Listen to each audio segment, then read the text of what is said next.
आज कॉलेजेस के अंदर जिन लड़कियों को फंसाया जाता है, जो हम चिल्लाते हैं कि ये लव जिहाद है, ये ऐसा है वैसा, ये बन क्यों रहा है? ये बन रहा है क्योंकि परिवार में संवादहीनता बन गई है। जरा उस बच्चे से पूछो भी तो सही, वो बनना क्या चाहता है। उसको इसीलिए इंजीनियर या डॉक्टर बनाया जा रहा है क्योंकि उसके बाप की कभी इच्छा रही थी कि वो डॉक्टर बनेगा। हो सकता है कि वो संगीतकार बनना चाहता हो बच्चा, वो कलाकार बनना चाहता हो। नमस्कार, नमो नारायण। बच्चों के जैसे जैसे एग्जाम और उस एग्जाम की वजह से उनके ऊपर मानसिक दबाव और कहीं कहीं से ये समाचार कि कहीं पे आत्महत्याएं हैं, कहीं पे कुछ है, कहीं पे कुछ है। संजय जी ने हमें एक वीडियो भेजा है, मैं टीम से कहूँगा कि वो टीम लगाए उस प्रेमानंद जी के वीडियो को। महाराज जी, हाल में ही कानपुर आईआईटी, जो देश का प्रतिष्ठित शिक्षण संस्थान है, पिछले 1 महीने में 3 छात्राओं ने डिप्रेशन की वजह से अपने शरीर को नष्ट कर लिया। इस तरह की घटनाएं प्रतिदिन देश में घटित हो रही हैं, जिसको देखकर मन व्यथित होता है। आप समाज के आदर्श हैं, आप उन बच्चों का मार्गदर्शन। क्या होता है कि नई अवस्था होती है, इस नई अवस्था में एक नवीन उमंग होती है। अगर उस उमंग को, उस वेग को, जो प्रकृति का वेग उत्पन्न होता है, उसको सही दिशा ना दी गई तो गलत दिशा में चली जाती है। देखो, हमारे प्रेमानंद जी तो एक देव मूर्ति हैं। हर बार वो प्रयास करते हैं, प्रयत्न करते हैं कि युवाओं तक किसी भी तरह से पहुंचें और अपने संतत्व के माध्यम से वो अच्छे शब्दों का भी प्रयोग करते हुए समझाते भी हैं। साथ ही साथ प्रधानमंत्री जी का भी एक वीडियो हम डिस्क्रिप्शन में लगा देंगे। प्रधानमंत्री जी ने भी बच्चों को एग्ज़ाम कैसे दिया जाए उसकी भी जानकारी दी। लेकिन मुझे लगता है कि समस्या मूल में कहाँ है। समस्या जो है उसको समझना ज़रूरी है कि ये समस्या हो क्यों रही है। बच्चे कहीं पे भी हों, आत्महत्या कर क्यों रहे हैं। कहाँ माँ बाप उनको समझा नहीं पा रहे हैं और कहाँ बच्चे उसको समझ नहीं पा रहे हैं। कारण ये है कि हमें हमारी अपेक्षाएं जो हम बढ़ा देते हैं सबसे, ये मुख्य दुख का कारण है। और वो एम्बिशंस, ये वो महत्वाकांक्षाएं, जैसे मानो कि एक मोटरसाइकिल की स्पीड 70-80 किलोमीटर पर आवर हो सकती है, आप उसको 200 की स्पीड से चलाओगे तो मोटरसाइकिल कभी चलेगी नहीं। मोटरसाइकिल चलाने वाले का भी हश्र होगा, एक्सीडेंट से मरेगा और मोटरसाइकिल भी खराब होगी। बच्चे की भगवान ने जो रचना की है, उस रचना के अनुसार उस पर दबाव दें। ये माँ बाप को समझना है, बच्चों को नहीं। दूसरी बात, मुझे अगर पूछा जाए, अक्सर जो युवान पूछते हैं कि ब्रह्मचर्य का कैसे पालन हो, ब्रह्मचारी के लिए क्या करना चाहिए, मैं उन युवानों को धन्यवाद कहता हूं कि उनको कम से कम समझ तो है। पर यह समस्याएं युवानों में आ कहां से रही है? ये आ रही है उनके माँ बाप से। क्योंकि जो संतति पैदा हो रही है, वो संतति कोई ब्रह्मचार्य या 16 संस्कार रख करके थोड़ी पैदा की जा रही है। वो है मिडनाइट क्रिएचर्स। बस कोइंसिडेंस, पैदा हो गया बच्चा। हिंदुस्तान नहीं, पूरे दुनिया में 90% जो बच्चे पैदा होते हैं वो कोइंसिडेंट से पैदा होते हैं। कोई प्लानिंग से पैदा होते हैं, कोई धर्म से पैदा होते हैं, कोई संस्कार से पैदा होते हैं नहीं। जो संस्कार से पैदा होते तो फिर ये समस्याएं नहीं आती। रहा सवाल कि ब्रह्मचार्य बच्चों को करना चाहिए या पहले बच्चों के माँ बाप से समझना चाहिए। ब्रह्मचार्य का मतलब सिर्फ सेक्सुअलिटी से नहीं है, सिर्फ काम वासना से नहीं है। ब्रह्मचार्य का मतलब ही है ब्रह्म की चर्या, अर्थात ये जो पूरा ब्रह्मांड चल रहा है और उस ब्रह्मांड के जो नियंता है, जिसको हम ब्रह्म मानते हैं, उस ब्रह्म की जो चर्या है, उसमें से काम वासना तो मात्र मात्र एक उसका फैक्टर है। बाकी सब फैक्टर कौन देखेगा? और दूसरी बात, मैं इनमें बच्चों का थोड़ा भी दोष इसलिए नहीं देखता हूं क्योंकि नालायक माँ बाप बैठे हुए हैं वहां पर। खुद गधे तो पड़े नहीं और वो अपने गधेपन का बोझ अपने बच्चों के कंधों पर डाल दिया कि तुम्हें आईएएस बनना है, कि तुम्हें आईपीएस बनना है, कि तुम्हें इंजीनियर बनना है, कि तुम्हें डॉक्टर बनना है, कि तुम्हें वकील बनना है। खुद 10वीं 12वीं पास हो और जो परिस्थितियों से परिचित भी नहीं हो, उन परिस्थितियों में बच्चों को धकेल दे रहे हो। और बच्चे भी दबाव में, मानसिक दबाव के अंदर, अपने पेरेंट्स को खुश करने के लिए, माँ बाप को खुश करने के लिए चढ़ जा बेटा सूली पर। और जब पूरा नहीं कर पाते हैं तो जीवन को अंत करते हैं। मैं सभी माँ बाप को समझाता हूं और इस बातचीत के माध्यम से भी आपको निवेदन करूंगा कि जिंदा रहे तो बहुत कुछ पा लेंगे, लेकिन जिंदा रहे ही नहीं, मर गए तो फिर करोगे क्या? आप जिन बच्चों पर इतना दबाव डालते हो कि ये बनो, वो बनो, ऐसा करो, वैसा करो, अब जब पूरे उम्र आपने उसको 17-18 साल नालायकी के साथ परिपोषण किया है, तो वो नालायक अचानक एक रात में तो लायक नहीं होगा। इसलिए मैं हमेशा कहता हूं कि संस्कार का पोषण गर्भ से ही होता है। पहले गर्भ संस्कार से प्लानिंग करो बच्चे की, न होगा कोई बात नहीं। 6-7-8 साल के बाद उसको गायत्री मंत्र की दीक्षा दिलवाओ, किसी से भी गायत्री मंत्र से वो थोड़ा सा चलेगा। तो मैं लगता है कि थोड़ा सा पाठ पुठ स्कूल का याद करने से बच्चा बड़ा होता है, नहीं नहीं। इसके पालन पोषण में कई चीजें हैं। उसको धर्म के मार्ग पर चलाने के लिए प्रेरणा कौन देगा? अगर माँ बाप खुद ही अधर्म पे चल रहे हैं, उनके जीवन में कोई दिनचर्या नहीं है, उनके जीवन में कोई डिसिप्लिन नहीं है, तो बच्चे के जीवन में डिसिप्लिन आने की कोई संभावना नहीं बनती है। और फिर मैं मानता हूं कि टीनेज जो ये 14-15 साल 16 साल की, अभी तो खैर सरकार ने एक बिल भी पास कर दिया कि 16 साल के नीचे कोचिंग में बच्चा नहीं जा सकता है, पर फिर भी दरल्ले से ये कोचिंग अनऑफिशियल चल रही है। और आज भी उन बच्चों को माँ बाप घोड़े के आगे जैसे नहीं, घास बांध लो और उसको दौड़ाओ। अब घोड़े के मुंह के आगे आपने घास तो बांध रखी है, घोड़ा घास खा नहीं सकता, और खाने के चक्कर में वो दौड़ रहा है, और दौड़ते दौड़ते दौड़ते हांफते हांफते हांफते घोड़ा मर जाएगा, घास जीवन भर नहीं खा पाएगा। आप उस बच्चे के गले में जो महत्वाकांक्षाओं की घास डाल देते हो, तो बच्चा कभी भी उस घास को खा भी नहीं पाएगा और हांफ कर मर जाएगा। कम से कम पड़ोसी के नहीं, अपने बच्चों की तो ताकत और औकात जानो कि वो कर क्या सकता है। जो किसान परिवार के बच्चे हैं, बेवजह मैं देखता हूं स्पेशली बिहार से हजारों लाखों लाखों बच्चे जो तैयारियां कर रहे हैं, कम से कम उनको इतना तो समझाओ कि आईएएस के पद हिंदुस्तान में हैं कितने, आईपीएस के पद कितने निकलते हैं हर साल, इंजीनियरों की कितनी रिक्वायरमेंट है, डॉक्टर्स की कितनी रिक्वायरमेंट है। आप अगर सब आईएएस बनोगे, आईपीएस बनोगे, डॉक्टर बनोगे, तो ये तो संभव नहीं है। इतनी नौकरियां सरकार के पास भी नहीं है। और जो युवान ये कहते हैं कि सरकार हमें नौकरी दे, तो मुझे ये बताओ कि तुम्हारे माता पिता ने जब तुम्हें पैदा किया था तो सरकार से अर्जी लेकर पैदा किया था कि नौकरी मिलेगी तो बच्चा पैदा होगा? आपकी अपनी काबिलियत होनी चाहिए, आपका अपना एक लेवल होना चाहिए। नौकरी सरकारी ही क्यों चाहिए? ये आर्ग्यूमेंट ही गलत है कि सरकार नौकरी दे। सरकार कितने काम करेगी भाई? अब दुनिया पूरी बदल चुकी है, दुनिया में सब जो व्यवहार है वो बदल रहा है।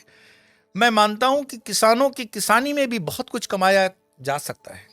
अगर तुम साइंटिफिक मेथड के साथ 1 एकड़ की जमीन में, 1 बीघे की जमीन में भी ठीक से पैदावार करो, तो वो भी नौकरी से बहुत कुछ ज्यादा दे सकती है। दूध के लिए पशुपालन, और भी कई इसमें व्यवसाय हैं। अगर पैसे के लिए ही नौकरी ढूंढ रहे हो तो बहुत सी चीजें हैं, परंतु हमारे दिमाग में घुसा हुआ है कि हमारा बच्चा पड़ोस के बच्चे से कंपटीशन करता हुआ आईएएस आईपीएस बनेगा। नहीं नहीं, ये बिल्कुल ठीक नहीं है। और दूसरी बात, मुझे लगता है कि ये जो बच्चों का स्तर मानसिक रीत से कमजोर पड़ जाता है, उसमें कहीं ना कहीं संवादहीनता है माँ बाप और बच्चों के बीच में। हम क्या माँ बाप होकर के बच्चों को एग्जाम्पल देते हैं? हम उनको यही टोकते हैं कि पूरा दिन मोबाइल पे बैठे के क्या कर रहे हो, पूरा दिन मोबाइल चला रहे हो, कि तुम फेसबुक पे हो, कि तुम इंस्टाग्राम पे हो, कि तुम मित्रों के साथ हो, तुम इसका कर रहे हो, वैसा कर रहे हो, यूं कर रहे हो, वो कर रहे हो। थोड़ा सा अपने विवेक से काम लीजिए। अगर ये सुविधाएं आपके जमाने में भी होती तो आप भी उतने खराब हो गए होते। तो पदार्थ हैं तो खराब करेंगे ही। और इसका नियंत्रण कैसे किया जा सकता है, उसके लिए एक विचार, एक गहराई के साथ सोच विचार होना बहुत जरूरी है, संवाद होना जरूरी है।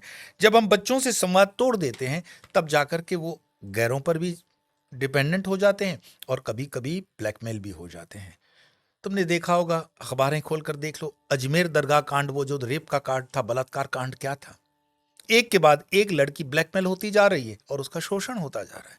आज कॉलेजेस के अंदर जिन लड़कियों को फंसाया जाता है, जो हम चिल्लाते हैं कि ये लव जिहाद है, ये ऐसा है वैसा, ये बन क्यों रहा है? ये बन रहा है क्योंकि परिवार में संवादहीनता बन गई है, संवाद नहीं हो रहा। पिताजी आते हैं, रात के 9-10 बजे आ गए नौकरी से, बैठे, थोड़ा बहुत इधर उधर देख लिया, माँ पूरे दिन बैठी हुई है, और माँ और बाप का जो संवाद है वो भी बच्चों के सामने हो रहा है। वो पूरा नोक जोंक और फ्रस्ट्रेशन वाला संवाद है। और उस फ्रस्ट्रेशन के संवाद का बच्चे के मस्तिष्क पे क्या असर होता है कि माँ बाप के बीच में जब संवाद नहीं है तो बच्चे के साथ संवाद होने की कोई संभावना नहीं है। और फिर मैं मानता हूं कि हमने हमेशा से एक पैराडॉक्स अपने माइंड में क्रिएट कर रखा है। हम हर चीज को विरुद्ध स्वर में ही देखते हैं या समझते हैं। वरना क्या जरूरत है इस देश के प्रधानमंत्री को भी अपने बच्चों के साथ चर्चा करने के लिए कि इम्तिहान कैसे दिए जाएं, कैसे न दिए जाएं। और बुद्धिजीवी वर्ग जो उस देश में अपने आप को बहुत सभ्य मानता है, संस्कारी मानता है, नेतृत्व मानता है, वो भी प्रधानमंत्री के इस प्रयास को डाउटफुल तरीके से देखे। तुम मुझे बताओ 75 साल के इतिहास में कौन से प्रधानमंत्री ने बच्चों के साथ बात की? वो जो एक चाचा फूल लगाकर चलता था, उसकी मरी हुई समाधि पे इतने एकड़ों की जमीन लगाई हुई है कि अनाथ बच्चों के वहां अनाथालय हो सकते हैं। भाई, हमारे देश में अगर कोई प्रयास कर रहा है, ईमानदारी का प्रयास है, तो उस प्रयास में तुम समर्थन न दो, उसमें कोई दिक्कत नहीं है। लेकिन उस प्रयास को टोटली गलत दिखा करके अपने बच्चों के मन में जो जहर डाल रहे हो। मैं एक नेता को सुन रहा था, वाहियात नेता, और मुस्लिम उसको अपना नेता मानते हैं। वो कहते हैं कि अगर प्रधानमंत्री 3 घंटे नींद लेता है तो ये बीमारी है। अरे, अब मैं उसे क्या कहूं कि थोड़ा सा अगर इस देश के संस्कार और संस्कृति को पढ़े होते, ठीक है तुम्हारे पूर्वज कन्वर्ट हो गए, कोई दिक्कत नहीं, लेकिन गुड़ाकेश गीता के अंदर शब्द आता है। गीता पे मुझे याद आया, यो धर्म के चैनल पे, स्वामी यो धर्म पे गीता चल रही है, 10-10 मिनट वाले 2-2 श्लोक। अपने बच्चों को थोड़ा सा उसके लिए भी प्रेरणा दें। गीता का अभ्यास बहुत जरूरी है। ये गीता का अभ्यास उस हैदराबाद वाले के लिए भी जरूरी है। तभी तो वो संस्कृत विरोधी हो गया, सनातन के विरोधी हो गया, कि वो कहते हैं कि प्रधानमंत्री को दवाई लेनी चाहिए कि 3 घंटे सोते हैं। तो तुम इतने कामातुर हो, इतने तामसिक पदार्थ खाते हो, जीवन में तामसिकता के साथ जीते हो, जहर उगलते हो, जहर पीते हो। नींद कितनी होनी चाहिए? योगियों, महायोगियों के जीवन का तुम आंकलन करोगे कि 3 घंटे नींद होगी, और 125 करोड़ सनातनियों का चुना हुआ प्रधानमंत्री, और ये चवन्नी छाप नेता आकर के उस पर कमेंट करते हैं। मैं बिहार के किसी नेता का सुन रहा था, वो पहले कम्युनिस्टों के साथ था, अब कांग्रेस के साथ है। उद्दंड लड़का, यूनिवर्सिटी के टाइम पर बड़ा उद्दंड लड़का रहा, खूब जेल वेल में भी गया, अब नेता है। वो कहता है कि नेता कैसा हो जो अपनी पत्नी को छोड़कर बैठा हो। अरे भैया, तुम्हारे माँ बाप और तुम्हारी बहनों पर कोई कमेंट करे तो कैसा लगेगा? वो एक नेता है, 125 करोड़ हिंदुओं का, सनातनियों का नेता है। कम से कम तुम्हारा व्यक्तिगत उससे मतभेद हो, लेकिन पारिवारिक इस तरह की बातें पब्लिक के अंदर गंदगी के साथ नहीं बताई जाती। और तुम नेता हो, तुम्हें सुन रहे हैं कुछ 5-15 हजार 25 हजार लोग, चाहे वो पैसा खर्च करके भी तुम्हारी भीड़ आती हो, लेकिन कोई सुन रहा है, और तुम जब उसे गलत बताते हो तो इससे कोई अपनी लकीर बड़ी करने के लिए किसी की लकीर छोटी करना ये ठीक नहीं है। इस तरह के देश का नेतृत्व जिसके अंदर न त्याग है, न वैराग्य है, वासनात्मक बस बातें भरी हुई है कि पद पाने के लिए युवाओं की बलि दे दो। एक प्रधानमंत्री क्यों बता रहा है अपने बच्चे को, देश के, कि कैसे एग्जाम देना चाहिए, या उसमें क्या प्रेशर्स होती हैं, या उसको कैसे सॉल्व किया जा सकता है? ये प्रयास अपने आप में सराहनीय है। अब ये सनातनियों को सोचना है कि विधर्मियों की बातों में आना है, या फिर देश और अपने संस्कृति के विषय में उनको सोचना है। बच्चे तो फूल जैसे होते हैं, तुम जैसे उनको रखो वो रह जाते हैं। बच्चों की जो परवरिश होती है, अगर वो सही आचार्यों के हाथों में हो, मैं तो कहूंगा कि इस समाज की वर्तमान परिस्थिति के लिए टीचर्स भी उतने ही जवाबदार हैं। सारा का सारा जो ये ट्यूशन का, ये जो क्लासेस का, ये जो माहौल चला है, इसमें जो पैसे नहीं दे सकते हैं वो भी अपने बच्चों को ऐसी ऐसी जगहों पर बेच करके, मैं समझता हूं कि सिर्फ कत्ल खाने का ही काम कर रहे हैं। जरा उस बच्चे से पूछो भी तो सही, वो बनना क्या चाहता है। उसको इसीलिए इंजीनियर या डॉक्टर बनाया जा रहा है क्योंकि उसके बाप की कभी इच्छा रही थी कि वो डॉक्टर बनेगा। हो सकता है कि वो संगीतकार बनना चाहता हो बच्चा, वो कलाकार बनना चाहता हो। तो बच्चे के साथ संवाद होना बहुत जरूरी है, बच्चियों के साथ संवाद होना जरूरी है, और बच्चियों को ये बताना जरूरी है कि इस एज के अंदर इन्फेक्चुएशन क्या होता है, अपोजिट सेक्स के लिए अट्रैक्शन होता है, तो उसको कैसे हम हैंडल करेंगे। अपने पेरेंट्स के साथ में बच्चों को कहूँगा कि कम से कम आपके पेरेंट्स अगर ठीक नहीं है उस लेवल पे संवाद करने के लिए, तो आपके अध्ययन के आधार पर कोई टीचर होगा, कोई मित्र होगा, कोई और होगा जिसके साथ इन बातों को थोड़ा बहुत आप कर सकते हो। लेकिन एक्सट्रीम लेवल पर जाकर के जो आप निर्णय लेते हो कि जीवन समाप्त करने से ये समस्याएं समाप्त हो जाएंगी, नहीं होगी। जीवन समाप्त करने से शरीर समाप्त होता है, क्रम चालू रहता है। सनातन धर्म में है कि पुनरपि जन्म पुनरपि मरणम, फंसते जाओगे और इसका कोई अंत नहीं है। मैं तो हाथ जोड़ करके माता पिता, आचार्य, गुरुजन, संत जन सभी को कहूँगा कि ये देश की युवान पीढ़ी जो है इसको ठीक से पोषण हो, ठीक से इसकी परवरिश हो, इस सब का ध्यान रखना हम सबका दायित्व बनता है। जीवन में इम्तिहान तो आते जाते रहते हैं, ये कोई अंतिम इम्तिहान नहीं है कि तुम कॉलेज में नंबर 1 आ गए। मैंने देखा हुआ है गोल्ड मेडलिस्ट आदमी बेरोजगार बैठा हुआ है, और जो आदमी पिछली बैंक पे फेलियर है वो लाखों रुपया कमा रहा है। तो ये काबिलियत, ये स्किल है, इसका कोई डिग्री के साथ लेना देना नहीं है। तो डिग्री के पीछे मत दौड़ो, वो काम करो जिस काम करने से तुम्हें आनंद की अनुभूति होती हो। तो उस आनंद की अनुभूति के लिए आप प्रयास करोगे, संवाद करोगे, धर्म के पथ पे चलोगे और अपने सनातन के पीछे यात्रा करो। देखो तुम्हारे ऋषि मुनियों ने विरासत में तुम्हें क्या दिया है। ये उलूल जुलूल फालतू नेताओं के चक्कर में, या उलूल जुलूल इन जो यूट्यूब के कुछ ऐसे लोग कचरा डाल रहे हैं, उस चक्कर में मत आओ। अपने विवेक का इस्तेमाल करो। आज इतना ही। मेरी ढेर सारी शुभकामनाएं आपके साथ हैं, और जाते जाते मैं आपको कहूंगा कि अपने जीवन में अगर कुछ ऐड करना चाहते हो तो कुछ मत पढ़ो, सिर्फ विवेकानंद के साहित्य को भी पढ़ लोगे तो जीवन धन्य हो जाएगा। नहीं पढ़ सकते हो तो एक ही पुस्तक पढ़ो उसकी, कोलंबो से अल्मोड़ा तक व्याख्यान, स्वामी विवेकानंद के व्याख्यान। एक पुस्तक आपके जीवन को बदल सकती है, ये एक पुस्तक आपके जीवन में क्रांति ला सकती है। तो कहीं ना कहीं से प्रारंभ करोगे जो प्रामाणिकता हो, बाकी तो परमात्मा आपके साथ है ही। आज इतना ही, फिर मिलेंगे, तब तक के लिए नमो नारायण।